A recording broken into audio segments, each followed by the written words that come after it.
Judge ఇంట్లో గుట్టలుగా నోట్ల కట్టలు, కలకలం రేపుతున్న ఢిల్లీ హైకోర్టు జడ్జి వ్యవహారం. Delhi high court judge justice Yashwant Varma ఇంట్లో గుట్టలుగా నోట్ల కట్టలు బయటపడటం దేశవ్యాప్తంగా సంచలనం రేపింది. ఈ నెల 14న ఢిల్లీలోని ఆయన నివాసంలో అగ్నిప్రమాదం సంభవించగా, మంటలను ఆర్పేందుకు వెళ్లిన అగ్నిమాపక సిబ్బంది ఈ నోట్ల కట్టలను గుర్తించారు. వెంటనే ఉన్నతాధికారులకు సమాచారం అందించడంతో వారు ఘటనా స్థలానికి చేరుకుని పరిశీలన చేశారు. ఈ నగదు లెక్కల్లో చూపనిదిగా గుర్తించి అధికారులు దానిని సీజ్ చేశారు. సుప్రీంకోర్టు కొలీజియం చర్యలు. ఈ విషయంపై సుప్రీంకోర్టు ప్రధాన న్యాయమూర్తి సీజేఐ జస్టిస్ సంజీవ్ ఖన్నా తీవ్ర ఆగ్రహం వ్యక్తం చేశారు. కొలీజియం సమావేశం ఏర్పాటు చేసి జస్టిస్ యశ్వంత్ వర్మను అలహాబాద్ హైకోర్టుకు బదిలీ చేయాలని నిర్ణయించింది. అంతేకాక ఆయనను సస్పెండ్ చేస్తూ ఉత్తర్వులు జారీ చేసింది.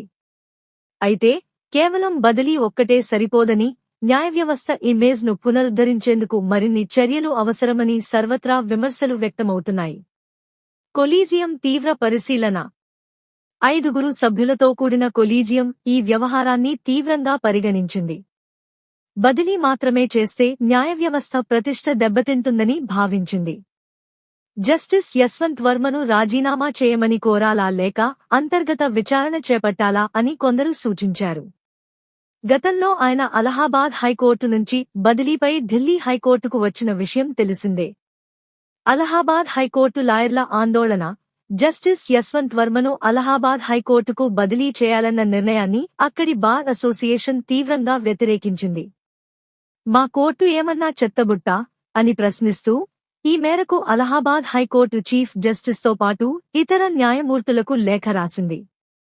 భారీ మొత్తంలో నోట్ల కట్టలు దొరికినా ఆయనను బదిలీ చేయడం తమను ఆశ్చర్యానికి గురిచేసిందని పేర్కొంది.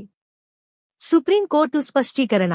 ఈ వ్యవహారంపై సర్క్యులేట్ అవుతున్న పుకార్లను నమ్మవద్దని సుప్రీంకోర్టు కోరింది. ప్రస్తుతం అంతర్గత దర్యాప్తు జరుగుతోందని, బదిలీకి ఈ దర్యాప్తుకు సంబంధం లేదని స్పష్టం చేసింది. ఇదిలా ఉండగా శుక్రవారం రాజ్యసభలో ప్రతిపక్ష నేతలు ఈ అంశాన్ని లేవనెత్తారు. దీనిపై నిర్మాణాత్మక చర్చ జరిపేందుకు ఓ యంత్రాంగాన్ని ఏర్పాటు చేస్తామని చైర్మన్ జగదీప్ ధన్ఖడ్ తెలిపారు. జాగ్రత్తలు, సలహాలు. 1. వాస్తవాల ఆధారంగా రాయాలి. ఈ వంటి సున్నితమైన వార్తలు రాసేటప్పుడు పూర్తి వాస్తవాలను ధృవీకరించుకోవాలి. పుకార్లు లేదా అసంపూర్ణ సమాచారంతో రాయడం వల్ల తప్పుడు అవగాహన కలుగుతుంది. 2. సంయమనం పాటించాలి. న్యాయవ్యవస్థకు సంబంధించిన విషయాలు చర్చిస్తున్నప్పుడు భాషలో సంయమనం, తటస్థత పాటించాలి.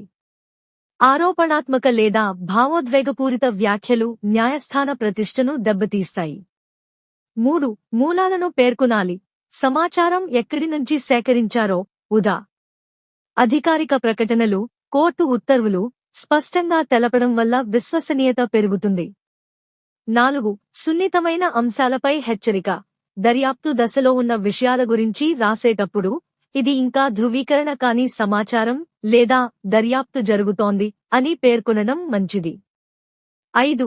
చట్టపరమైన పరిణామాల గురించి ఆలోచించాలి. న్యాయమూర్తులు, కోర్టులకు సంబంధించిన వార్తలు చట్టపరమైన సమస్యలకు దారితీసే అవకాశం ఉంది. కాబట్టి కోర్టు అవమాన నిరోధక చట్టం, కంటెంప్ట్ ఆఫ్ కోర్ట్ గురించి జాగ్రత్త వహించాలి. 6. సమతుల్యతను కాపాడాలి. ఒకవైపు మాత్రమే వాదన చేయకుండా అన్ని పక్షాల, కొలీజియం, లాయర్లు, సుప్రీంకోర్టు అభిప్రాయాలను సమతుల్యంగా ప్రదర్శించాలి. ఈ జాగ్రత్తలు పాటిస్తే వార్తలు విశ్వసనీయంగా, బాధ్యతాయుతంగా ఉంటాయి.